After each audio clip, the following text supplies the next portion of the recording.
Delphias Audiolibros presenta, Halo, Tormenta Silenciosa. Una novela del universo Halo, escrita por Troy Denning y lanzada el 4 de septiembre del 2018. Capítulo 3. 0502 horas, 5 de marzo de 2526, calendario militar. Fragata del Covenant desconocida órbita ecuatorial alta, planeta Neterop, sistema Efira.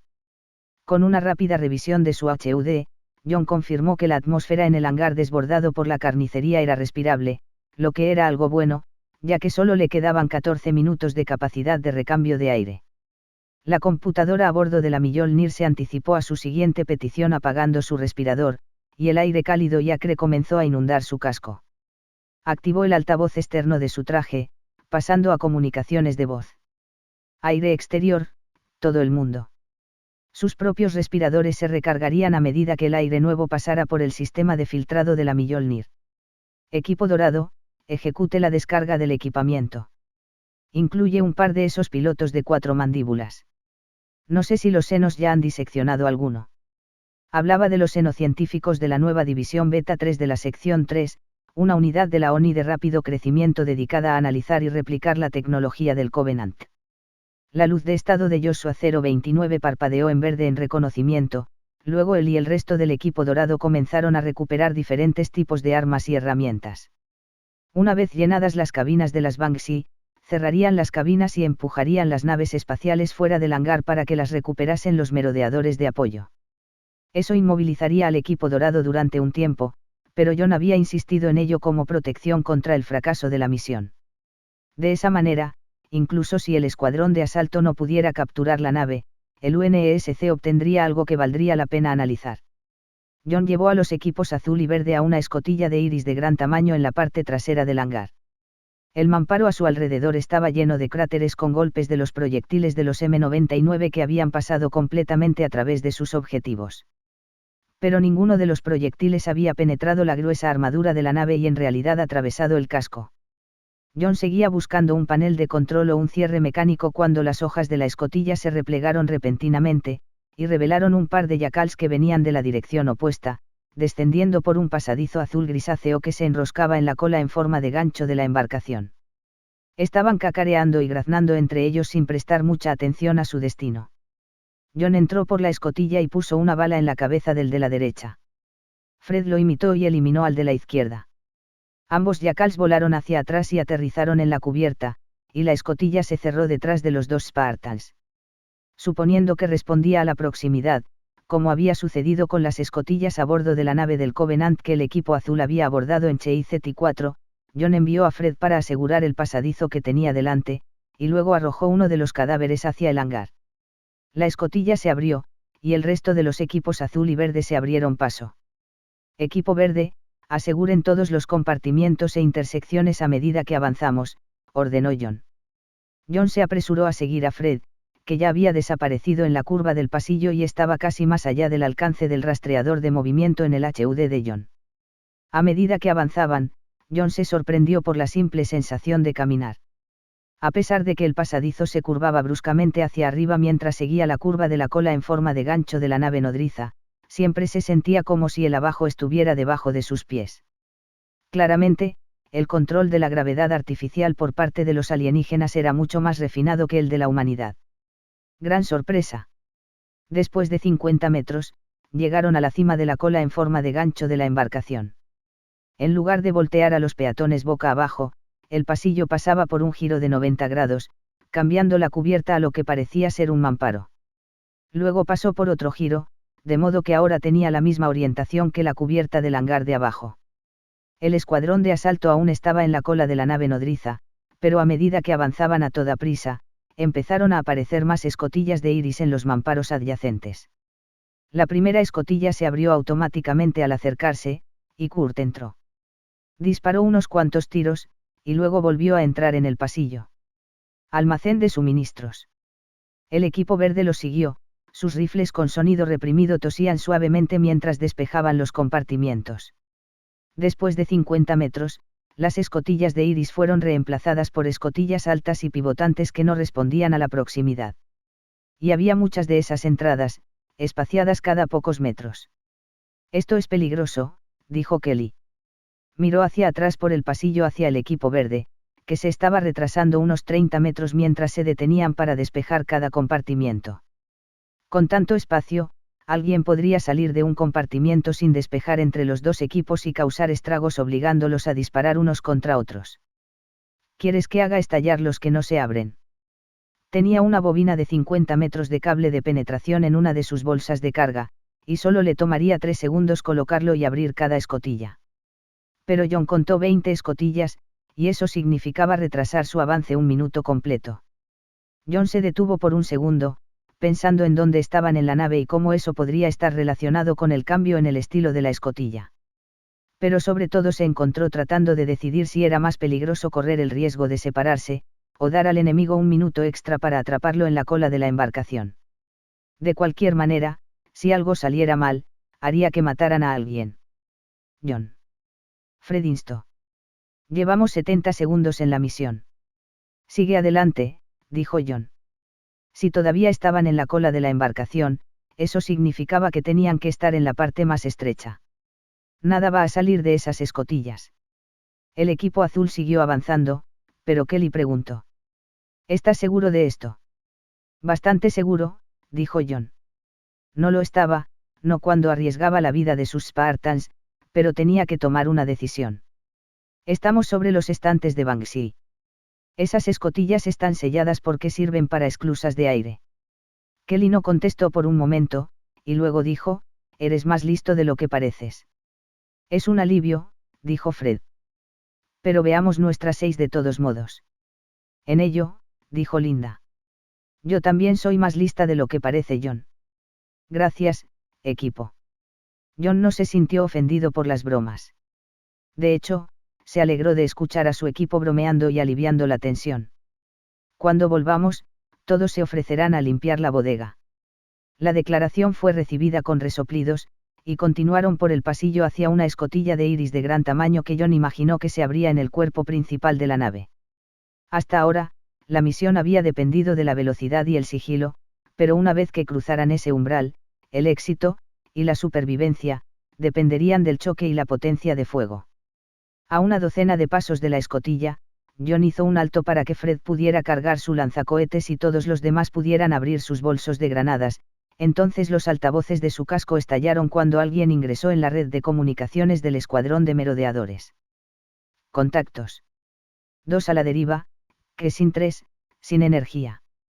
La voz estaba emocionada, masculina, y hablaba inglés con un acento desconocido de las colonias exteriores. Tiene que ser el escuadrón de asalto, arrojando, cierren la transmisión. Interrumpió una segunda voz. No están en el interno. Son las comunicaciones del equipo. Las comunicaciones del equipo. Dijo la primera voz. Oh, miércoles, la voz se cortó en mitad de la frase, sin duda porque se había dado cuenta de su error y cerró el canal. ¿Qué demonios? Preguntó Kelly. Están tratando de volar, lo resolveremos más tarde. Era difícil imaginar a un tripulante del cuerpo de merodeadores debilitando deliberadamente la misión, pero confundir la red de comunicaciones del escuadrón con un canal interno no era un error fácil de cometer. Sigue moviéndote. John le hizo señas a Kelly hacia la escotilla. Kelly se adelantó. La escotilla permaneció cerrada. No es bueno, dijo Fred. Una voz alienígena empezó a ladrar órdenes desde un altavoz en el mamparo. Podría incluso llamarlo un desastre. Pero solo un pequeño desastre, dijo John. Todavía podemos hacer esto. Fred inclinó su casco hacia John. Dije que no podíamos. No. No había sido a Fred a quien trataba de convencer, se dio cuenta John. Irritado por sus dudas, se volvió hacia Kelly y dijo, vuélala. Kelly ya estaba tirando del cordón de su bolsa de carga. Le daré un poco más, en caso de que haya un comité de recepción en el otro lado. Afirmativo, dijo John. Fred, prepárate. Ambos tubos. La luz de estado de Fred parpadeó en verde. ¿Hay alguna otra manera? El M41 SPNKR tenía un sistema de carga desechable de doble tubo, por lo que se podían disparar 2 cohetes en rápida sucesión, una característica que a menudo resultaba útil contra los enemigos que yacían en emboscadas. Al menos, así fue en las batallas simuladas contra enemigos humanos. John dejó sus dudas a un lado y activó las comunicaciones del equipo.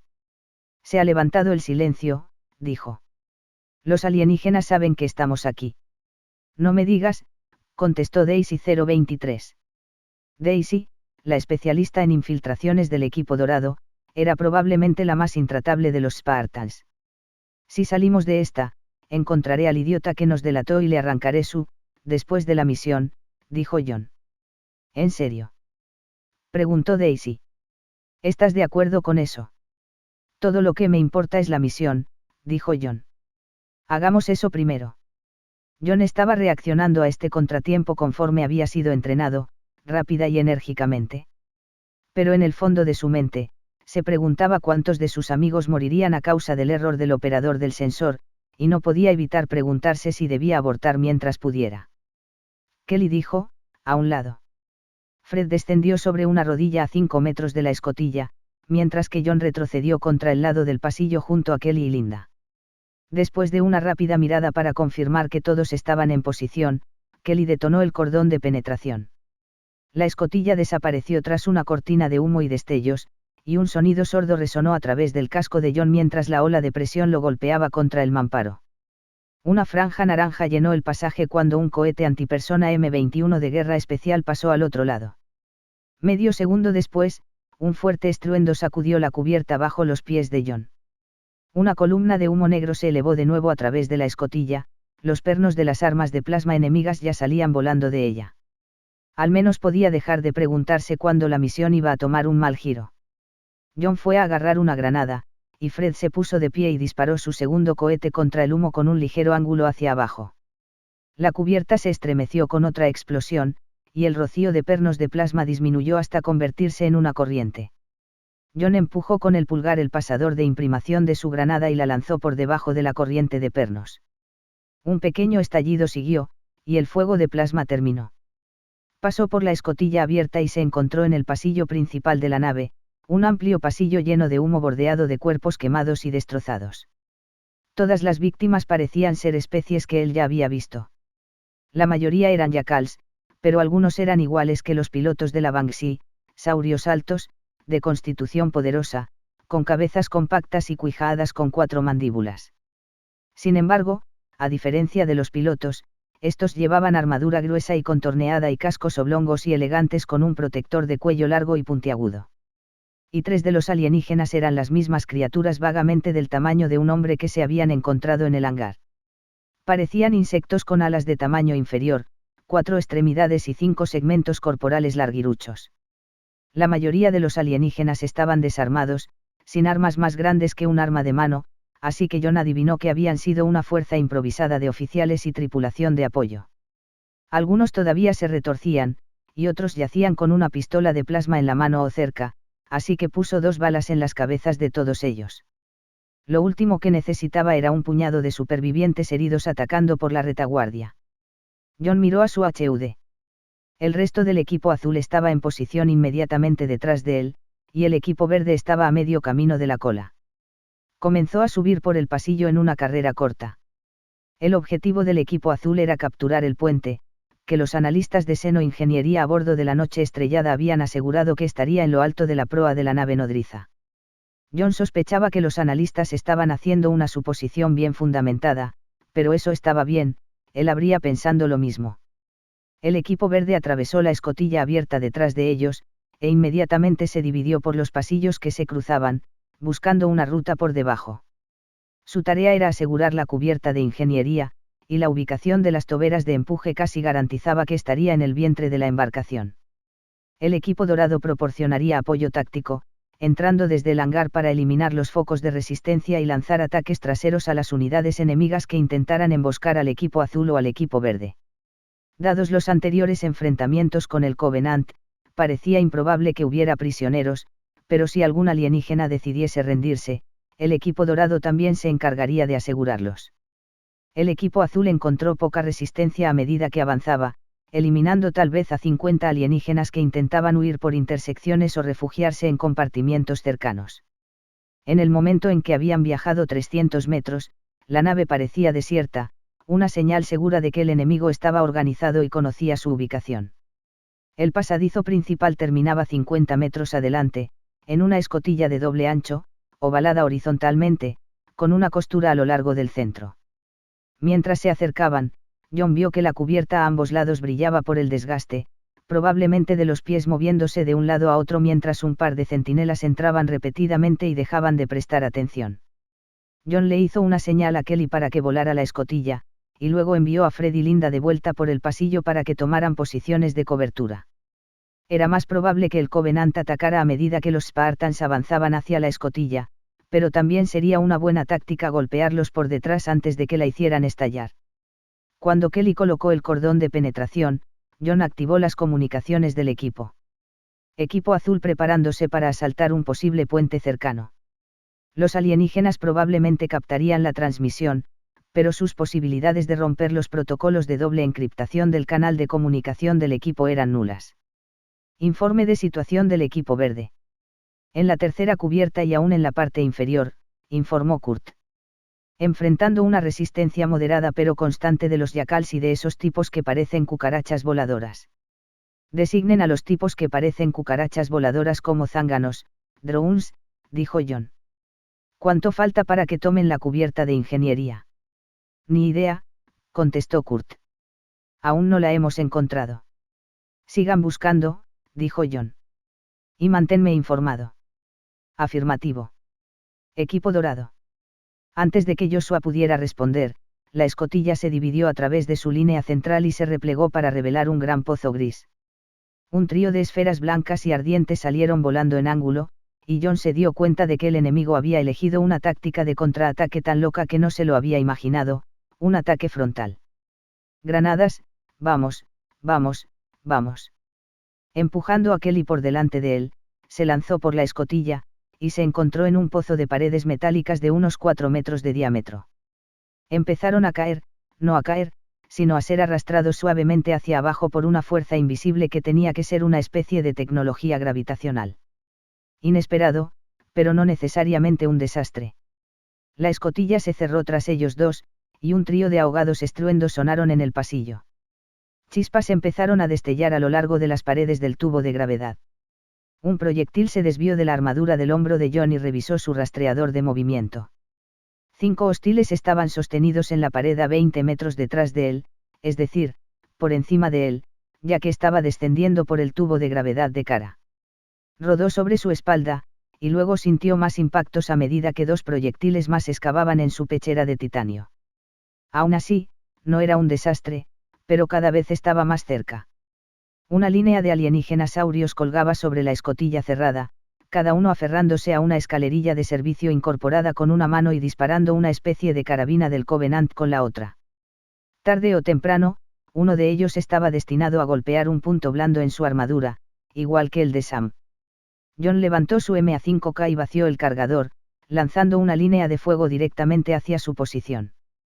Sus balas se desviaron por una especie de barrera de energía personal, rebotando alrededor del tubo de gravedad y regresando por los flancos de los alienígenas y desviándose de nuevo. Los escudos de energía parpadearon después de múltiples golpes, pero estos tipos eran claramente guerreros de élite que sabían cómo mantener el fuego. Cuando un rebote afortunado finalmente sorprendió a uno de ellos en la garganta, los 4 sobrevivientes se alejaron de la escalerilla y comenzaron a descender tras John y Kelly. Todavía de pie, se organizaron en círculo y comenzaron a disparar hacia abajo a través del centro de su formación. Kelly se desplegó, disparando ráfagas de 3 balas. Alcanzó a uno de los alienígenas debajo de las mandíbulas y llenó su casco de sangre. John eyectó su cargador de munición y buscó otro, las balas enemigas aún chocaban con su armadura, en su mayoría rebotando, pero algunas se enterraban en lo profundo de la carcasa de titanio. Un poco más profundo, y sería un desastre. Por encima del enemigo, la explosión de una carga de penetración lanzó la escotilla en el tubo de gravedad. Fred y Linda metieron sus cascos por la abertura y dispararon desde arriba. La cabeza de un alienígena erupcionó en un rocío púrpura. La pareja superviviente se ajustó a la situación al instante, uno de ellos levantó su arma para enfrentarse al ataque de Fred y Linda, y el otro siguió disparando contra John y Kelly. Un latido después, el estómago de John dio un vuelco y la fuerza invisible que los arrastraba hacia abajo por el tubo de gravedad invirtió la dirección y comenzó a llevar a todos, incluyendo a los alienígenas, de vuelta hacia arriba, hacia la escotilla que había explotado. Cuando los alienígenas avanzaron junto a ella, dejaron de disparar y sacaron orbs oscuros de las bolsas de sus cinturones. John y Kelly gritaron granada. A través de las comunicaciones del equipo. John metió de un golpe el nuevo cargador en su MA5K y abrió fuego, pero los orbs habían empezado a brillar con una llama blanca, y los dos alienígenas ya estaban arrojándolos. Fred y Linda se giraron, y las granadas volaron a través de la abertura hacia el pasillo principal. Al instante siguiente, los dos Spartans reaparecieron, saltando en el tubo de gravedad con los pies por delante. Inmediatamente levantaron sus armas y comenzaron a disparar contra el enemigo que se encontraba sobre ellos. Las granadas detonaron, un brillo blanco abrasador se deslizó por la escotilla y llenó el pozo, y John perdió de vista a la pareja. Su propio ascenso se ralentizó brevemente cuando una ola de conmoción cerebral lo golpeó desde arriba, luego él y Kelly se elevaron más allá de la escotilla abierta. El pasadizo que había más allá estaba lleno de enemigos muertos, agrupados en 4 grupos, todos armados con carabinas del Covenant. Estaban mirando en todas direcciones, una señal de que habían muerto sorprendidos y confundidos. Más allá de ellos, el equipo dorado avanzaba por el pasillo, Joshua y Daisy liderando el camino con los lanzagranadas M301 colgados bajo sus rifles de asalto MA5C. Los otros 2 miembros se estaban quedando atrás, listos para eliminar a cualquier otro miembro del Covenant que cometiera el error de pensar que podría sorprender a un Spartan. Entonces John pasó la escotilla, aún ascendiendo por el tubo de gravedad junto a Kelly. El estruendo de las armas de fuego por encima se detuvo, y levantó la vista para encontrar a Fred cambiando su cargador mientras Linda seguía apuntando su BR-55 hacia arriba. Al otro lado, el tubo de gravedad estaba demasiado lleno de puertas de escotilla y alienígenas muertos como para ver lo que le esperaba al equipo azul en la parte superior del pozo, pero, sorprendentemente, todavía parecía posible capturar esta nave. John regresó a las comunicaciones del equipo. Equipo dorado, informe de situación. Cubierta principal bajo control, informó Joshua. Eliminamos tal vez 200 objetivos. Sin bajas. ¿Cómo va tu munición? Alrededor de la mitad, dijo Joshua. Pero Naomi ha descifrado esos rifles de los cabezas de bisagra. Estaremos bien. Naomi era Naomi 010, uno de los soldados más ingeniosos de los Spartans y casi una genio con cualquier tipo de equipo. A la edad de 10 años había sido una maestra armera que estaba refinando y modificando todas las armas de infantería que usaban los Spartans, y actualmente era la única del escuadrón que parecía entender completamente la teoría detrás de los circuitos reactivos de la Mjolnir. Pero John nunca había oído hablar de tal designación de arma. Cabeza de bisagra. Los grandes con las 4 mandíbulas, dijo Joshua. Los que saben pelear. Los saurios altos, en otras palabras. Ahora designados élites, dijo John. Toma el equipo dorado y mantente abajo. Interrumpan cualquier preparación de contraataque, especialmente los dirigidos por los élites. Afirmativo. El equipo dorado salió del alcance de los rastreadores de movimiento y desapareció del HUD de John. El ruido de metal que chocaba llamó su atención por encima de su cabeza, donde un revoltijo de retorcidas secciones de escotilla y élites muertos estaban clavados contra la parte superior del tubo de gravedad. A la izquierda, en el lado opuesto a la escalerilla de servicio, colgaba una escotilla de ancho simple, un óvalo vertical con una división en el centro. Una segunda escalerilla de servicio descendía por debajo de ella, cada peldaño ligeramente desplazado de modo que se inclinaba alrededor de la pared del hueco para unir la primera. ¿No debería estar abierta ya esa escotilla?, preguntó Kelly. Si se activa por proximidad, todos esos élites muertos, está anulada. John se acercó y se agarró a un peldaño de la escalerilla. Agarra, el campo gravitacional invirtió la polaridad y sacudió a John hacia abajo, y la situación llegó a un abrupto final. Su brazo se enderezó, y su codo se hiperextendió y estalló en dolor. De todos modos, aguantó. Los circuitos multiplicadores de fuerza de su armadura Mjolnir zumbaban mientras luchaban contra el tirón del tubo de gravedad. Fred y Linda pasaron por delante y descendieron por el pozo, sus guantes extendidos resonando en los peldaños de la escalerilla mientras trataban de agarrarse. Kelly estaba en algún lugar por debajo de ellos, ya más allá del alcance del rastreador de movimiento. Un nuevo contacto apareció en su HUD. John levantó la vista y vio que la puerta de la escotilla se abría, una mano blindada entraba en la costura por ambos costados. Ambas sostenían orbs oscuros. Granadas. Más granadas. John abrió fuego, levantando su MA5K con una sola mano y disparó una ráfaga por la costura que se ensanchaba. Las primeras balas fueron desviadas por escudos de energía, pero él logró golpear ambas granadas cuando se encendieron en llamas blancas y fueron liberadas. Se las arregló para hacer que una volviese tambaleándose hacia el enemigo. La segunda cayó a la cubierta, luego rodó dentro del tubo de gravedad y fue succionada por el pozo. Entrando. John advirtió en las comunicaciones del equipo. Las detonaciones llenaron el tubo de calor blanco, una ráfaga haciendo hervir el pozo desde abajo y la otra rociándose a través de la escotilla semiabierta de arriba. El HUD de John parpadeó de estática, y la primera onda expansiva arrancó un lado de la escalerilla de la pared. La segunda ola casi lo empaló en sus peldaños rotos. El agarre de John permaneció seguro, incluso cuando el peldaño de su mano se rompió de un lado y se inclinó hacia abajo. Atascó sus botas en la escalerilla, colocó su MA5K en su soporte magnético y comenzó a subir los peldaños de compensación, los pocos que quedaban, ascendiendo hacia los destrozados escombros de la escotilla. Equipo azul, informe. Inmovilizado, pero ileso, respondió Fred. Yaciendo en el fondo del tubo de la cámara de gravedad. Debería estar operativo una vez que la presión se reduzca. Igual que Fred, dijo Linda. En buenas condiciones.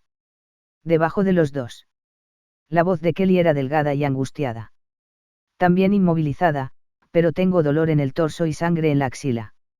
Debe ser una fractura de costillas compuesta. John sintió su intestino apretado. Las fracturas de costillas compuestas eran peligrosas, incluso para los Spartans. Con el extremo dentado de un hueso moviéndose dentro de la cavidad torácica, algo tan simple como una respiración profunda podría perforar un pulmón o lacerar el corazón. Recibido, dijo John. Fred, sácala del tubo de gravedad. No quiero que la golpeen más.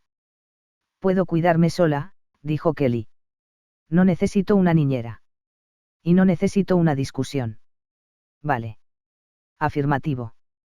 Pero estás siendo, sobreprotector. Por sobreprotector, John sabía que Kelly quería decir imbécil. Pero si eso mantenía vivos a sus Spartans, a John no le importaba ser un imbécil sobreprotector. Ahora estaba bajo la escotilla, y podía oír el parloteo de voces alienígenas que llegaban a través del hueco entre sus retorcidas mitades. Asomó la cabeza por encima de la cubierta y vislumbró un compartimiento oval relativamente pequeño más allá, con una alta cúpula por encima y un banco de consolas de instrumentos de 2 niveles dispuestas en un semicírculo alrededor del trono de un comandante central. Las consolas estaban operadas por ocupados élites, la mayoría uniformados en tabardos blancos rayados por diagonales azules. Pero al menos 3 élites acorazados estaban apuntando carabinas alienígenas hacia la escotilla, y cuando vieron a John mirando a través del hueco, abrieron fuego. Ya oculto de su vista, John agarró un par de granadas de fragmentación de su mochila y accionó las aletas deslizantes de armado. Aguanta, líder azul, dijo Linda en el canal de comunicaciones del equipo. Estoy desbloqueada y escalando. Estoy contigo en 60 segundos. 60 segundos era una eternidad en un tiroteo, pero con la escotilla abierta, John probablemente podría mantener su posición durante ese tiempo. Lo que no podía hacer era impedir que el enemigo lanzara más granadas al tubo de gravedad, y eso significaba que las posibilidades de que Linda volara por los aires eran casi las mismas que tenía de llegar con vida a él. Negativo. John levantó el brazo y lanzó sus granadas a través de la escotilla medio abierta. Desaloja y apoya al equipo verde. Yo me encargo de esto. ¿Solo? Preguntó Linda. Eso es una locura. Necesitas apoyo. La escalerilla se estremeció con la doble detonación de las granadas en el puente, y un cono de llama y metralla salió disparado de la escotilla medio abierta y cruzó el tubo por encima de la cabeza de John. Ya estaba sacando 2 granadas más de su bolsa del cinturón. El tubo de gravedad es una zona de muerte. John accionó con el pulgar las aletas deslizantes de armado y lanzó las granadas a través de la escotilla, esta vez tratando de conseguir un arco más alto que las llevara hacia la parte delantera del puente. Desaloja. Es una orden. Otro par de detonaciones sacudieron la escalerilla. John asomó de nuevo la cabeza y encontró el puente lleno de élites, algunos destrozados y muertos, otros todavía retorciéndose de dolor, todos desgarrados y ensangrentados. Aquí y allá, una delgada cabeza sauriana se asomaba sobre un panel de instrumentos, con los ojos brillantes fijos en la escotilla. En el centro del compartimiento estaba situado el trono del comandante, su panel trasero deformado y ennegrecido por la detonación de una granada. En el lado derecho, un miembro rasgado colgaba sobre un reposabrazos lleno de brillantes botones e interruptores de deslizamiento. En el lado izquierdo, un antebrazo de cuero en tela chamuscada yacía estirado a lo largo del apoyabrazos, un par de largos dedos alienígenas rascaban una cubierta amarilla cuadrada del tamaño de la mitad de la palma de la mano de un ser humano. Parecía una cubierta de seguridad. John metió la mano en la abertura, agarró un panel de la escotilla y luego se subió al peldaño superior de la escalerilla de servicio. Los dedos que estaban en el trono del comandante encontraron lo que estaban buscando, y la cubierta de seguridad amarilla se replegó en el apoyabrazos. Un teclado holográfico apareció en su lugar, y los dedos comenzaron a volar sobre símbolos brillantes. John sacó su arma M6D y puso una bala en la parte superior del brazo del élite. Los dedos tocaron otro par de símbolos y el teclado desapareció. Una ampolla amarilla, probablemente algún tipo de botón de control, salió del reposabrazos. John hizo un segundo disparo a través del codo, pero la mano ya estaba descendiendo hacia la ampolla. La bala voló el antebrazo del élite a la mitad y roció sangre púrpura en media docena de consolas de instrumentos, pero el alienígena retuvo el control adecuado de sus hombros para llevar su brazo hacia la silla. Su mano aterrizó sobre la burbuja amarilla, el talón de su palma cayó lo suficientemente fuerte como para empujarla de nuevo hacia el apoyabrazos. La nave no se autodestruyó. En vez de eso, la mano del comandante permaneció encima de la ampolla, y una luz verde ambiental cruzó el puente. Un trío de paneles ocultos se replegaron en los mamparos exteriores, revelando escotillas abiertas de iris en los tres lados delanteros del puente. Los élites sobrevivientes comenzaron a levantarse desde detrás de sus consolas de instrumentos y a saltar hacia las escotillas, obviamente menos temerosos de John que de lo que su comandante acababa de iniciar. Lo último que la ONI quería era que los supervivientes presentaran relatos de primera mano de la acción de abordaje de los Spartans. John abrió fuego con su M6D, haciendo agujeros en los pechos de los élite con balas niqueladas calibre .50, y activó el canal de comunicación del equipo. Equipo verde, informe de situación. Ahora estamos atacando la cubierta de ingeniería, informó Kurt 051. Vamos a tomarla, pero es demasiado fácil. Algo anda mal. Como toda la tripulación abandonando la nave. Preguntó John. Los drones no, dijo Kurt. Se están quedando para luchar. Pero todos los demás. Rompan y váyanse ahora. La M6D de John se bloqueó cuando se quedó sin municiones. Equipos dorado y azul, ustedes también. ¿Qué pasó? Preguntó Linda. Puedo estar en el puente en 30 segundos. Tal vez menos. Todavía podemos tomar la nave. John enfundó su arma y pensó en ello, sacando la MA5K de su soporte magnético. No quedaban alienígenas que lanzaran granadas por el tubo de gravedad, así que ya no era una zona de muerte. Pero si tuviera razón sobre la ampolla en el apoyabrazos del comandante, seguiría poniéndola en peligro, sin razón alguna. El puente ya era de John. Todo lo que tenía que hacer era entrar, asegurar a los heridos y asegurarse de que la mano del comandante no saliera de la ampolla. John separó los paneles de la escotilla y, empujando la MA5K por delante de él, rápidamente revisó las esquinas adyacentes en busca de emboscadores. Viendo solo trozos de élites desmembrados, se subió al puente y finalmente contestó. Negativo, Linda. John cambió al canal de comunicación del escuadrón para que Halima Askat y el resto del escuadrón de merodeadores escucharan su informe. El comandante alienígena tiene la mano en lo que parece un interruptor de hombre muerto. Creo que intenta darle a su tripulación la oportunidad de abandonar la nave antes de que se autodestruya. Eso está apoyado por lo que estamos viendo desde nuestra posición, contestó Askat. Hay cápsulas de escape derramándose por todas partes. Creo que puedo asegurar el interruptor, dijo John. Pero quiero al resto del escuadrón de asalto fuera de la nave, por si acaso. Afirmativo, dijo Askat. El escuadrón ya se está moviendo a órbitas de sincronización. Lo oímos. John no explicó en detalle los problemas que el error del operador del sensor había causado a sus Spartans. Eso vendría más tarde, durante el informe y, si tenía algo que decir al respecto, justo antes del Consejo de Guerra. Líderes de equipo, avísenme cuando estén fuera. El equipo verde está despejando ahora, reportó Kurt. Una vez alejados de la nave, los Spartans caerían a una órbita preasignada y esperarían ser recogidos por un merodeador. Respiradores recargados al 70%, balizas encendidas. Equipo dorado justo detrás de él, dijo Joshua. Respiradores recargados al 75%, balizas encendidas. Azul 2 y 3 requisando una cápsula de escape enemiga, informó Fred. Él era 2, Kelly era 3. El sello de presión de 3 está comprometido. Intentaremos repararlo, pero verifiquen si hay balizas amigas antes de abrir fuego sobre cualquier cápsula de escape. Afirmativo, dijo Askat. Y buena suerte. Solo que Linda no se había reportado. Mientras la esperaba, John comenzó a dispararle a los alienígenas heridos. Cuando hizo su jugada para asegurar el interruptor de hombre muerto del comandante, lo último que quería era que un élite aún capaz le tendiera una emboscada. Para cuando John había terminado y recargado sus 2 armas, aún no sabía nada de Linda. No era propio de ella desobedecer una orden, pero él volvió a mirar por el tubo de gravedad solo para estar seguro. Vacío. Linda. ¿Cuál es el retraso? Drones, dijo Linda. Un nido entero, me están arreando como a una maldita oveja. No quieren que me vaya. John se maldijo a sí mismo, probablemente hubiera sido mejor que se hubiera reunido con él en el puente después de todo. ¿Cuál es tu situación? Preguntó. No creo que pueda esperar mucho más, no sé si este comandante está vivo o muerto, pero su mano podría desprenderse de ese interruptor de hombre muerto en cualquier momento. Adelante, dijo Linda. Casi estoy en el hangar. No pueden detenerme entonces. Afirmativo. John se preparó para saltar a través del puente, y luego pensó, drones. Podrían volar. Pasó por la escotilla y giró a la derecha, subiendo su MA5K, y, por supuesto, vio a un drone tratando de seguirlo con una pistola de plasma.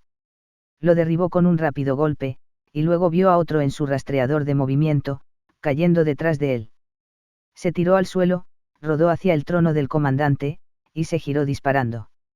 El drone cayó sobre la cubierta en 2 pedazos, y John volvió a rodar, llevando una rodilla debajo y levantándose, estirándose ya hacia el apoyabrazos. El trono giró y se alejó de él, girando en un círculo de 3/4, la sangrienta mano aún descansando sobre la ampolla amarilla. John se encontró mirando por encima de su hombro hacia los ojos nublados por el dolor del comandante élite.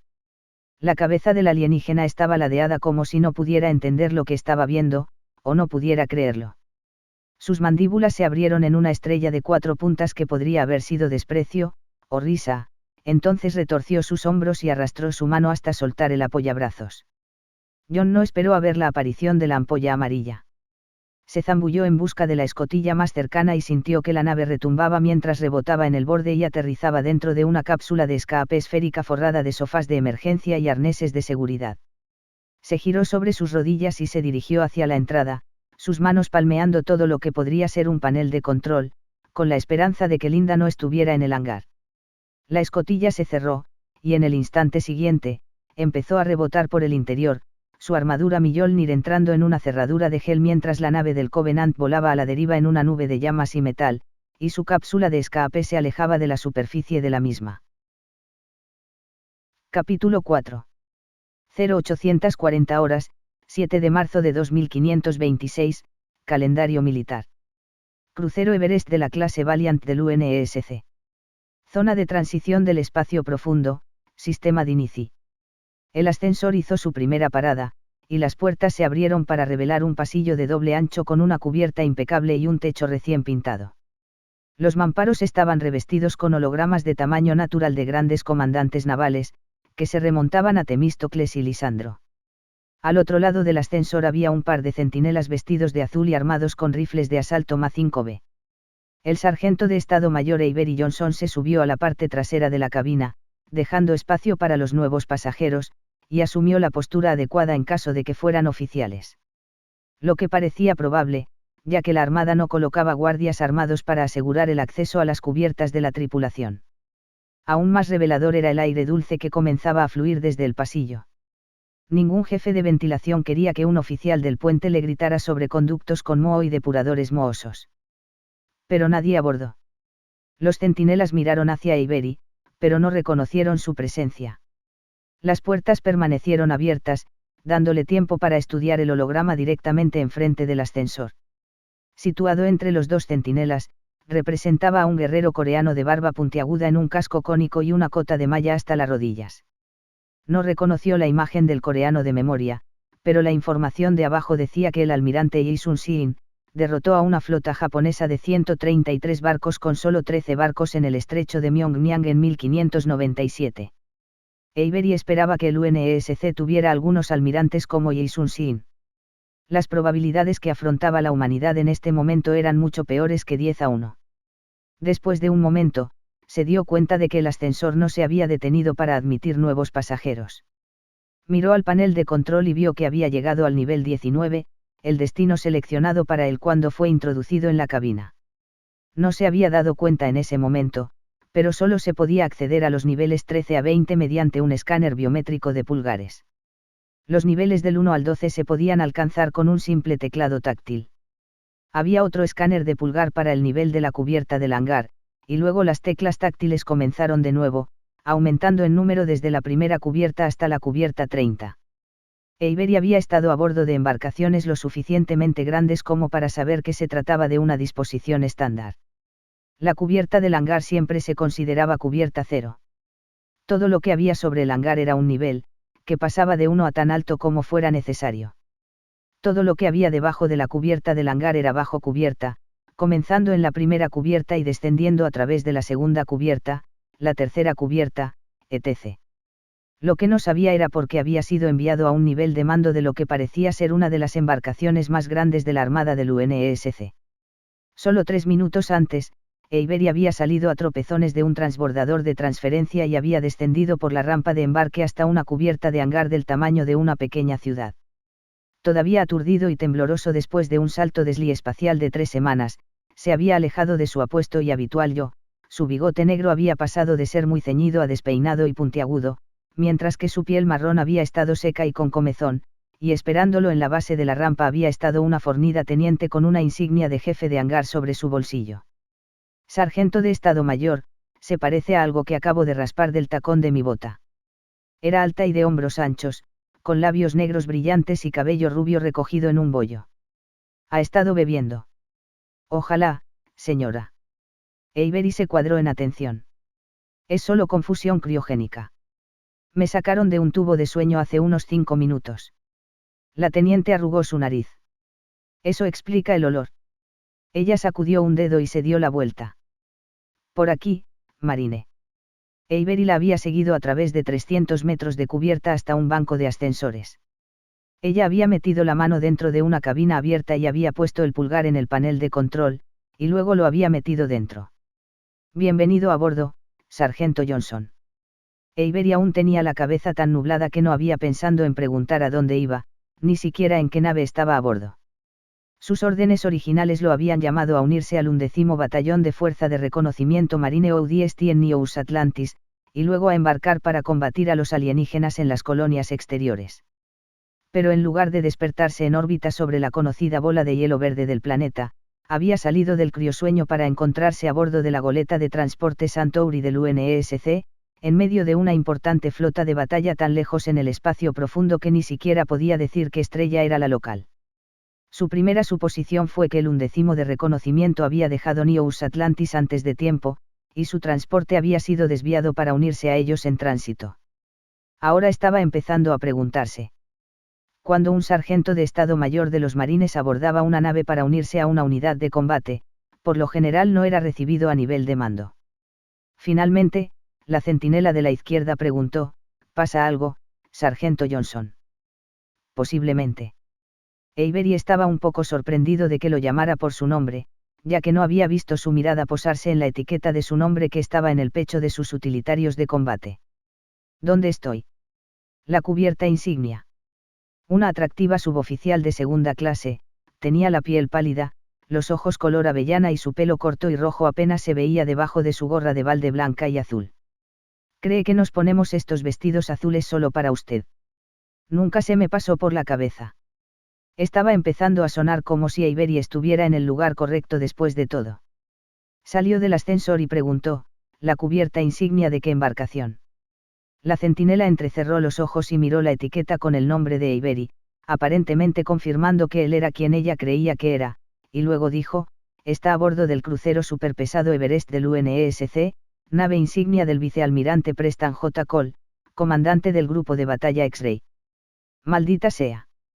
Preston Cole había sido un decente comandante de batalla hace 20 años, antes de que la Oficina de Inteligencia Naval identificara a su segunda esposa como espía insurreccionista y lo obligara a retirarse. Durante los años siguientes, los chismes habían mencionado un par de matrimonios cortos y divorcios amargos, y Avery parecía recordar algo sobre una larga estancia en el hospital para un trasplante doble de órganos. Si el comando de la flota estaba reactivando a tipos como él y dándoles el mando de los grupos de batalla de primera línea, el UNESC estaba en peores problemas de lo que Avery pensaba. Él gruñó y le preguntó, ¿y yo estoy aquí por qué? No tengo ni idea. La centinela lo miró de pies a cabeza, y luego arqueó las cejas. Lo único que puedo entender es que hay más en usted de lo que se ve a simple vista. De vez en cuando. Avery no estaba seguro de si ella estaba coqueteando o menospreciándolo, pero él era un suboficial y ella también lo era, así que él no vio nada malo en averiguarlo. Él sonrió y agregó, te lo podría contar con un café. Ella casi le devolvió la sonrisa. Tendrías que ducharte primero. ¿Puedo hacer eso? El segundo centinela, un suboficial de tercera clase con la cara lisa, las mejillas hinchadas y el pelo pálido, se aclaró la garganta. Sargento Johnson, los almirantes no son conocidos por su paciencia. Extendió una mano por el pasillo. Sería prudente que acordara su cita con la suboficial Anagnos cuando regrese. Avery se encogió de hombros para pedir disculpas a Anagnos, y luego echó un vistazo a los hologramas de una docena de antiguos comandantes navales. Al final, vio un conjunto de puertas dobles. En la puerta de la izquierda había una gran placa de latón que decía Chester W. Nimitz. En la puerta de la derecha había una placa que decía Suite Segura de Conferencias. Hijo, has dicho almirantes, en plural. Así es, sargento. Avery gimió. Me lo temía. Preguntándose qué había hecho mal esta vez, tomó su bolsa de lona y se dirigió hacia las puertas. En el camino, pasó por hologramas de Marco Agripa, Oliver Hazard Perry e Isoroku Yamamoto. Entre los tres, salvaron Roma en Accio, ganaron el control del lago Erie durante la guerra de 1812 y paralizaron la flota del Pacífico de los Estados Unidos en Pearl Harbor. Con un poco de suerte, sus fantasmas estarían entre los almirantes esperando en la suite Nimitz, porque por la forma en que la guerra con el Covenant estaba yendo hasta ahora, Preston J. Cole necesitaría toda la ayuda que pudiera conseguir. Al acercarse a Avery, las puertas se abrieron y se deslizaron hacia un costado. Más allá del umbral había un joven alférez vestido de azul, con el mentón firme y las manos pegadas a la espalda. Avery entró por la puerta a un compartimiento rectangular con una sala de espera a un lado y una cocina al otro, luego dejó caer su bolsa de lona junto a su pierna, se cuadró en atención, y saludó. Sargento de Estado Mayor Avery Johnson reportándose como. Dudó, dándose cuenta de que no se le había ordenado que se presentara, y luego dijo, como se le indicó. El alférez le devolvió el saludo con inteligencia, y luego cogió la bolsa de Avery. Déjeme guardar eso para usted, sargento. No se quedará a dormir aquí. Gracias, señor. Avery permitió que el alférez tomara la bolsa y dijo, mis armas personales están en el bolso, descargadas o enfundadas. Es un marine organizado. ¿Puedo ofrecerle algo de la cocina? ¿Café o un sándwich? Avery agitó la cabeza y añadió, nada, gracias. A menos que tenga a mano algún neutralizador de olores. Vengo directamente del criotubo. El alférez, su placa de identificación decía Atisler, sonrió irónicamente. Nunca lo hubiera imaginado. Dejó caer la bolsa detrás de un mostrador y luego tomó una botella de rejuverol del refrigerador de bebidas. No se preocupe. Sabían lo que estaban recibiendo cuando le dijeron a la teniente Ruta que te enviara directamente. ¿Cuál es su prisa? Preguntó Avery. Nadie se ha molestado en decirme qué estoy haciendo aquí. Ojalá lo supiera, sargento. Tisialer empujó la botella de rejuverol en la mano de Avery, luego se acercó a una puerta interior y presionó el pulgar contra un escáner biométrico. No hay necesidad de presentaciones. Ya saben quién eres. La puerta se deslizó hacia un lado.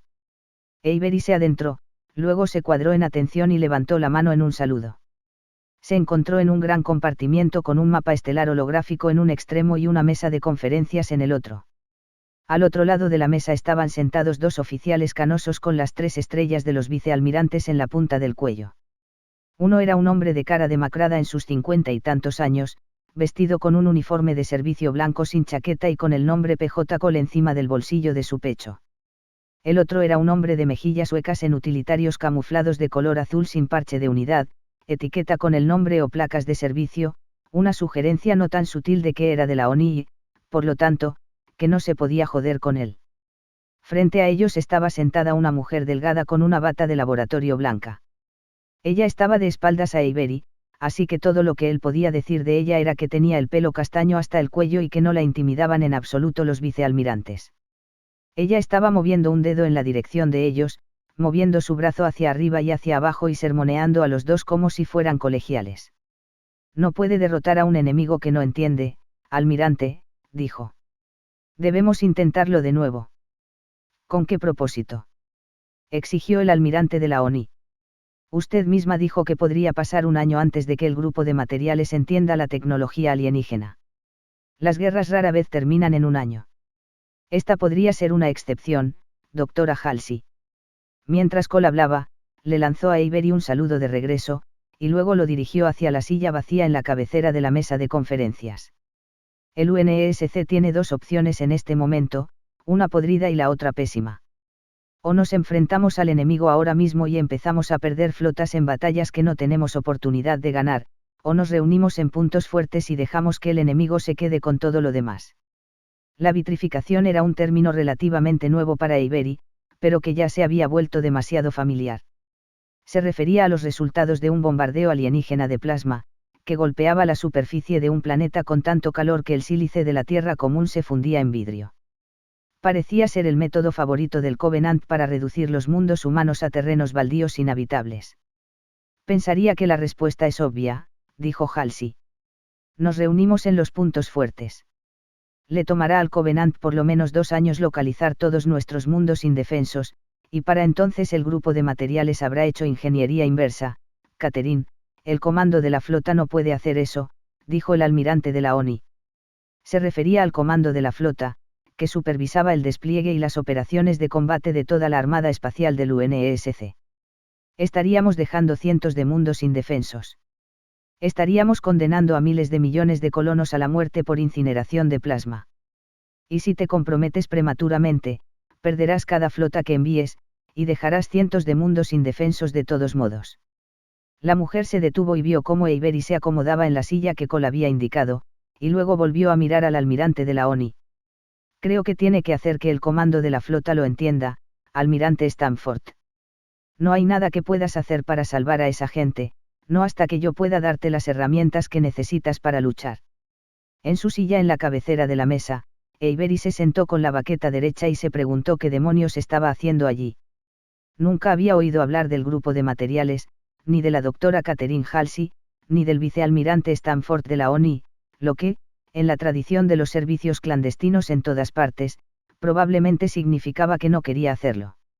Aún más confuso, ambos almirantes hablaban con Halsey como si ella tuviera igual voz en sus decisiones. Lo que no tenía ningún sentido.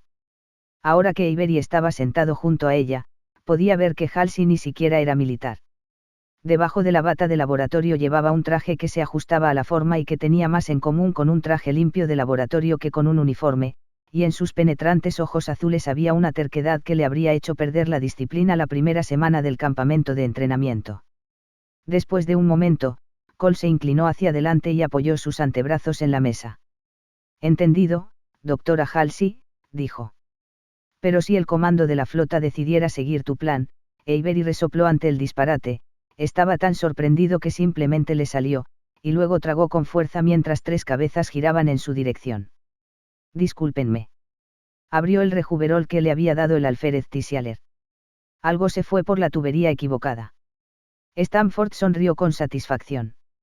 Cole simplemente frunció el ceño y volvió a mirar a través de la mesa, dejando que Avery se preguntara si los instintos del almirante reactivado podrían estar tan oxidados que consideraría el plan de Halsey. En el momento en que el UNESC comenzara a abandonar los planetas y las masas en los mundos con puntos fuertes, las colonias exteriores entrarían en una rebelión total, y el UNESC tendría 2 guerras en sus manos. Sin mencionar los miles de millones de civiles muertos. Ningún comandante podría aceptar ese tipo de bajas. Pero Cole parecía decidido a considerar la idea.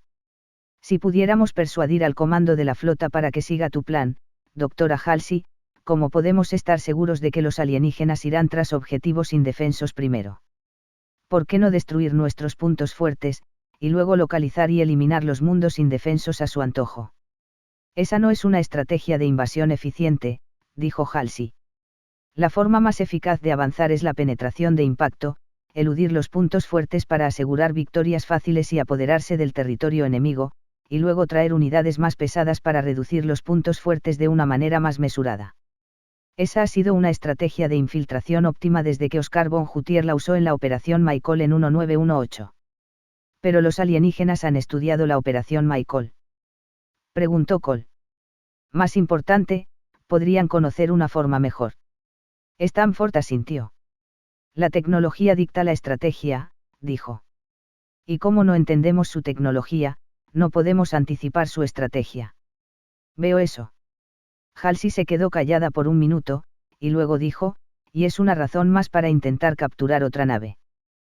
Captura de naves. Avery tenía la sensación de que acababa de oír la verdadera razón por la que estaba aquí. A principios de ese año, había abordado una nave del Covenant cerca del planeta Harvest, y luego terminó librando una larga batalla en la superficie contra una compañía de guerreros alienígenas. Probablemente solo había un puñado de marines en el UNESC que podían decir lo mismo, y eso hizo de Avery una buena elección para dirigir una acción de abordaje suicida. Pero Stanford agitó con vehemencia la cabeza. Otro intento de captura es demasiado arriesgado, dijo. Eso mantiene al escuadrón de asalto a bordo demasiado tiempo. Tenemos suerte de no haber perdido a nuestros Spartans en Neterop. No fue suerte, almirante, dijo Halsey. Era entrenamiento y capacidad, y la misión no fue un fracaso total. Ya he averiguado mucho de las Banshees capturadas. Todavía estamos aprendiendo a operarlas, pero puedo decirles que, a pesar de la falta de instrumentalidad y de la enigmática arquitectura, las unidades e incluso el armamento no parecen ser tan eficaces. Sí, eso es genial, interrumpió Cole. Pero nos va a ayudar este año. Halsey dudó y luego dijo, es un error centrarse en el corto plazo, almirante.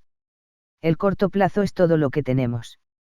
Cole se hundió en su asiento, y su tono se hizo más firme. Doctora Halsey, le conseguiré una nave alienígena si se presenta la oportunidad, pero la captura no puede ser nuestro objetivo principal. Perdimos 13 embarcaciones recuperando Harvest, contra un defensor del Covenant. Si no frenamos el avance del Covenant, las colonias exteriores estarán llenas de canicas el año que viene.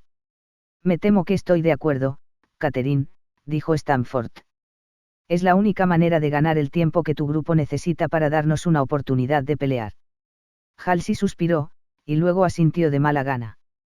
Apoyaré la operación como pueda, naturalmente. Se volvió hacia Cole.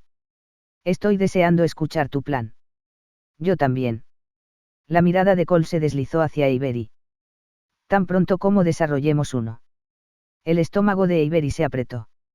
Ni siquiera había oído que el UNESC había contraatacado en Harvest, mucho menos lo que les había costado. Me está pidiendo una opinión, señor. ¿Ves a alguien más en este compartimiento que parezca que ha estado intercambiando fuego con alienígenas regularmente? Avery miró alrededor de la mesa por el bien de la forma y dijo, no, señor. Ahora es el momento de hablar, sargento, dijo Stanford. Yo no falsifiqué esas órdenes de transferencia para que pudieras sentarte sobre tus manos. Dinos lo que piensas. Avery dudó un momento, intentando decidir si acudir a un suboficial para pedir consejo hacía que los dos almirantes permanecieran sagaces o desesperados. En cualquier caso, tenía que responder, y no solo porque se lo ordenaban. A menos que hablara, nunca podría volver a quejarse del estúpido plan de batalla de un comandante. Muy bien, señor. La primera cosa que me impacta es que mientras que la tecnología del enemigo es muy superior a la nuestra, sus soldados no lo son. Explíquelo con más detalle, dijo Cole. Asumo que todos ustedes han leído los informes de los incidentes del contacto inicial en Harvest. Stanford asintió. Entonces piensen en lo que pasó allí, dijo Avery. El sargento Bayern y yo matamos a 5 atacantes Yacal, y luego nos abrimos paso a bordo de su nave. La única razón por la que no la tomamos es porque su capitán la autodestruyó para evitar la captura.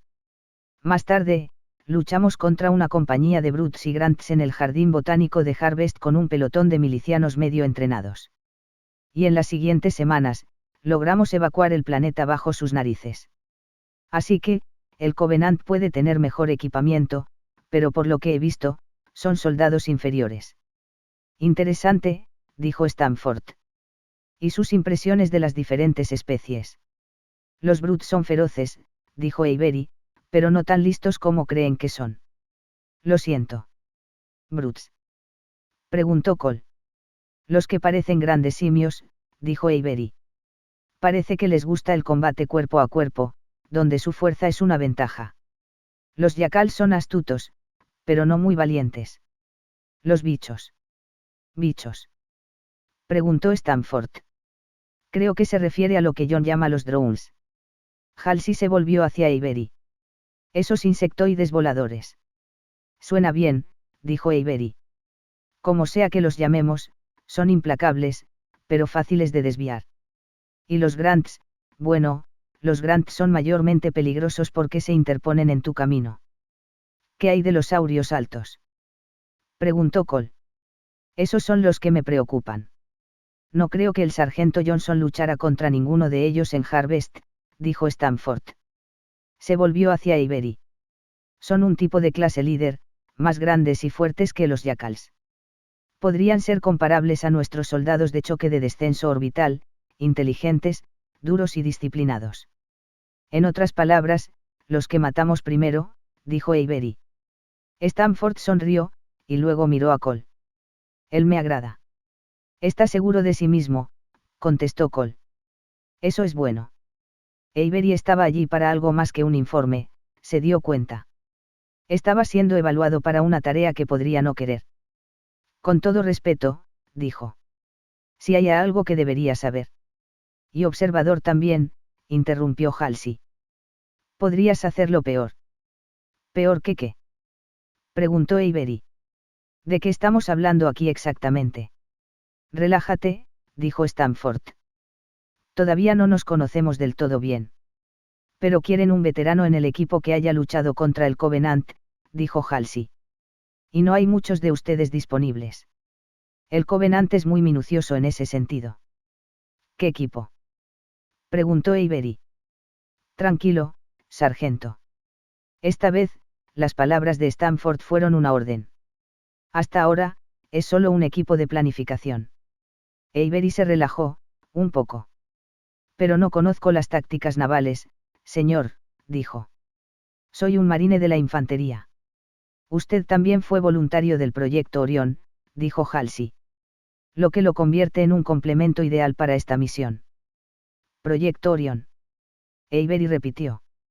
Ese había sido un programa de guerra especial naval de alto secreto para crear supersoldados biológicamente aumentados para luchar contra la insurrección. Como participante, Avery había adquirido su calificación de descenso orbital y desarrollado habilidades de francotirador y de combate cuerpo a cuerpo de primera clase. Pero el programa había sido cerrado casi 20 años antes, cuando sus resultados no justificaban el costo. No tengo ni idea de lo que está hablando. Al unísono, Stanford puso los ojos en blanco, Cole pareció molesto y Halsey frunció los labios. Está bien, tal vez he oído hablar de eso, dijo Avery. Incluso eso era más de lo que se suponía que debía admitir bajo los protocolos ultraclasificados del proyecto Orión. Pero estaba empezando a pensar que, de toda la gente sentada a la mesa, él era el que menos sabía sobre el proyecto Orión. ¿Cuál es la tarea? ¿Sigues preguntando eso?, dijo Stanford. Y te lo digo, aún no lo sabemos. ¿De verdad? Lo siento, señor, dijo Avery. Estoy un poco confundido. Trataré de aclarar eso, dijo Cole. Las naves del Covenant están protegidas por un escudo de energía que nada menos que un arma nuclear o un cañón acelerador de masa puede penetrar de un solo disparo. Como sus embarcaciones son más rápidas y maniobrables que las nuestras, es un problema. Porque nunca se tiene más de una oportunidad, supuso Avery. A veces ni siquiera una, dijo Cole. Para empeorar las cosas, sus haces de plasma cortan nuestra armadura de titanio a como si fuera papel. Y sus láseres de pulso son jodidamente casi tan malos, dijo Stanford.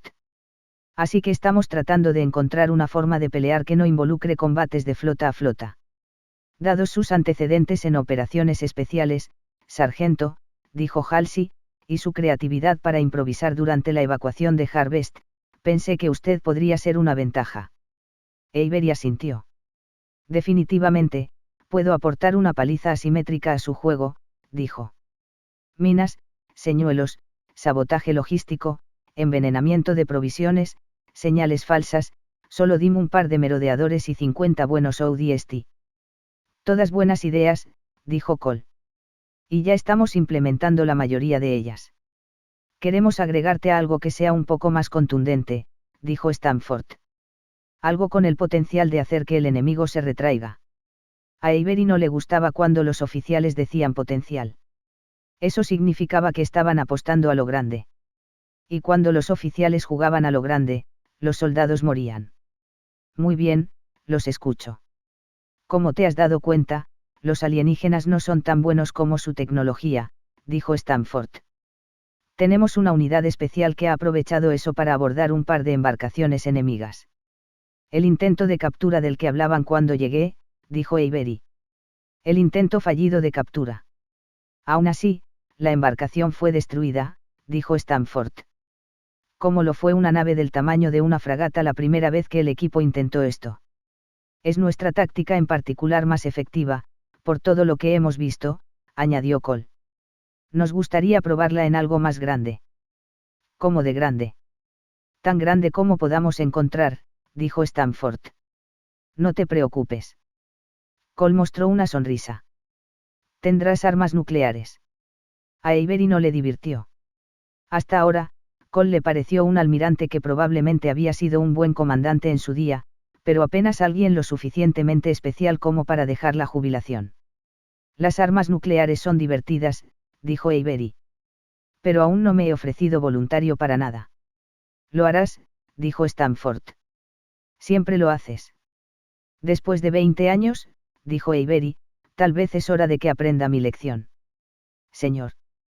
Todavía no. Stanford se inclinó y miró fijamente a Avery. No querrás perderte esto, Johnson. Serás parte de un equipo que va a salvar a la raza humana, y no estoy exagerando. Avery gruñó y deseó tener un cigarro ahora mismo. Siempre pensaba mejor cuando masticaba un Sweet William. Después de un momento, Avery dijo, algo tan grande como lo que piensan estará protegido por una flota. No podemos apresurarnos y enviar un grupo de abordaje. Por eso queremos tu experiencia en esta operación, dijo Cole. Y su creatividad, añadió Halsey. Imagino que necesitarán desarrollar nuevas tácticas de infiltración para cada misión. Cada misión. Avery repitió. ¿Piensan hacer esto más de una vez? Por supuesto, dijo Halsey. No esperará detener al Covenant destruyendo una nave, ¿verdad? Supongo que no. Sin darse cuenta, Avery sacó un Sweet William del bolsillo de su pecho y lo atascó, sin encenderlo, entre sus dientes. ¿Cuál es nuestra fuerza? La fuerza principal será un batallón de asalto espacial ODST, dijo Cole. El 21º. Avery sonrió. Los dagas negras del coronel Crowder, dijo. Esa es una buena unidad. La mejor, dijo Stanford. Pero estarás unido a un escuadrón especial de 12 Spartans. Spartans. Avery mordió su cigarro. Había oído a Stanford usar el término antes, pero había asumido que un Spartan era una designación para un nuevo tipo de soldado de operaciones especiales. Ahora empezaba a sonar más como una unidad. O tal vez algún tipo de nave de infiltración avanzada. ¿Qué es exactamente un Spartan? Muéstrale, Catherine. Stanford miró a Avery. Tu autorización de seguridad acaba de subir 3 niveles, sargento. Avery asintió, y Halsey sacó un panel de hologramas portátil del bolsillo de su bata de laboratorio. Lo puso en la mesa frente a Avery, y luego tocó la pestaña de activación. El holograma de 1 metro de altura de una forma fuertemente blindada apareció encima del panel. Con un casco cuadrangular, una placa frontal espejada y una voluminosa carcasa exterior, la figura se parecía más a un robot que a un hombre. Si hubiera habido cañones integrados para añadir potencia de fuego y unas cuantas extremidades adicionales para facilitar el movimiento, Avery habría asumido que estaba mirando a un androide de guerra prototipo. Pero el Spartan solo tenía 2 piernas, 2 brazos y un solo casco con una placa frontal que miraba hacia adelante, así que tenía que haber un humano dentro. Impresionante, dijo Avery. No había otras figuras en el holograma que proporcionaran escala, pero a juzgar por el tamaño de la carabina de asalto MA5K fijada a la montura magnética en la parte posterior de la armadura, el Spartan tenía que tener más de 2 metros de altura. Pero se necesitarán más de 12 soldados con armadura de lujo para hacer el trabajo del que hablan. La armadura potenciada Mjolnir es el menor de sus activos, sargento Johnson. La voz de Halsey estaba orgullosa. El programa Spartan 2 tuvo éxito donde el proyecto Orión fracasó. Son lo que usted estaba destinado a ser. Este viejo fracaso ha estado haciendo el trabajo durante 2 décadas.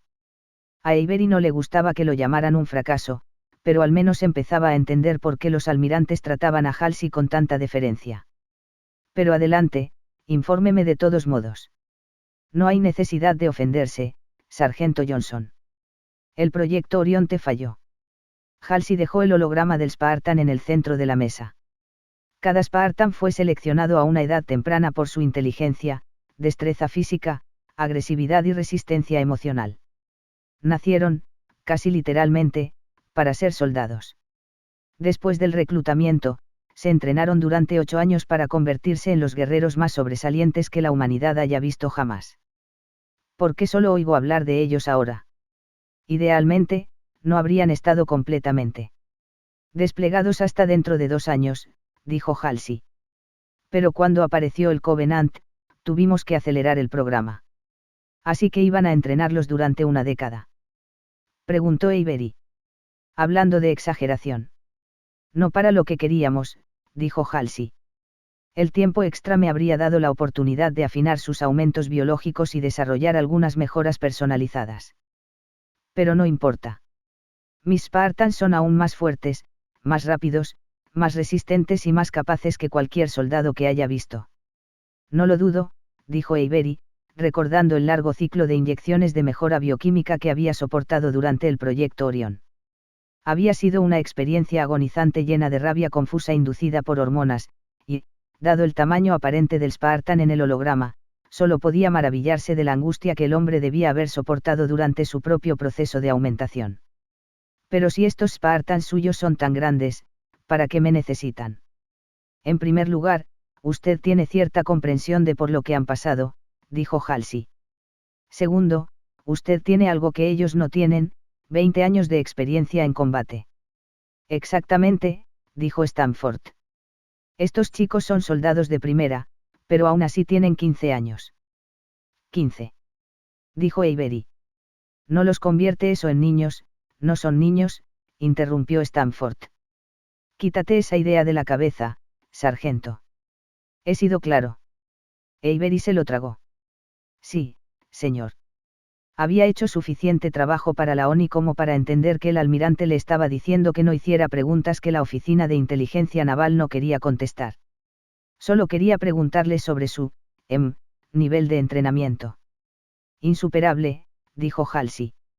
Entraron al campo de entrenamiento a los 6 años y ganaron todos los grados de combate a los 8, se podría decir que asistieron a una academia militar de élite, dijo Stanford. No tan diferente de la Academia Corbulo o la OCS de Luna. Halsey hizo una mueca de dolor y miró hacia otro lado. Sí. Se pueden decir muchas cosas, se quejó. Eso no hace que el complejo de educación primaria marciana sea igual al Instituto Perimetral de Física Teórica. Mis disculpas, Catherine. Stanford pareció más entretenido que arrepentido. Se volvió hacia Avery. Lo importante es que, sobre el papel, Los Spartans son como el soldado que tú eres. Solo necesitan a alguien que entienda los intangibles que no se pueden enseñar en una misión de entrenamiento, alguien que tenga algunos trucos bajo la manga. En otras palabras, un sargento, dijo Avery. Exactamente, dijo Stanford. Solo que no un sargento que da órdenes. Avery frunció el ceño. Busca un sargento o una niñera. Más bien un hermano mayor, dijo Stanford. Ya tienen un líder de escuadrón en quien confían, y tú nunca lo reemplazarías. Él entiende sus capacidades de una manera que usted nunca entenderá, agregó Halsey. Han estado entrenando juntos tanto tiempo que su comunicación parece casi telepática a veces. Avery mordisqueó su cigarro y se preguntó si se atrevería a decir que no. Lo último que quería era hacer de niñera de un equipo de botas nuevas. Pero no conocía a ningún almirante que apreciara que le dijeran que no, y los almirantes de la ONI no se comportaban bien. Si rechazaba esta tarea, tenía la sensación de que la siguiente sería vigilar bolas de nieve en Venus. Finalmente, Avery suspiró. Si soy tan importante para la operación, ¿cómo puedo negarme? Exactamente. Stanford mostró una sonrisa de labios apretados. No puedes. Gracias por escuchar. Like y suscripción si les gustó y recuerden que pueden comentar cualquier cosa. Hasta el próximo capítulo, amigos.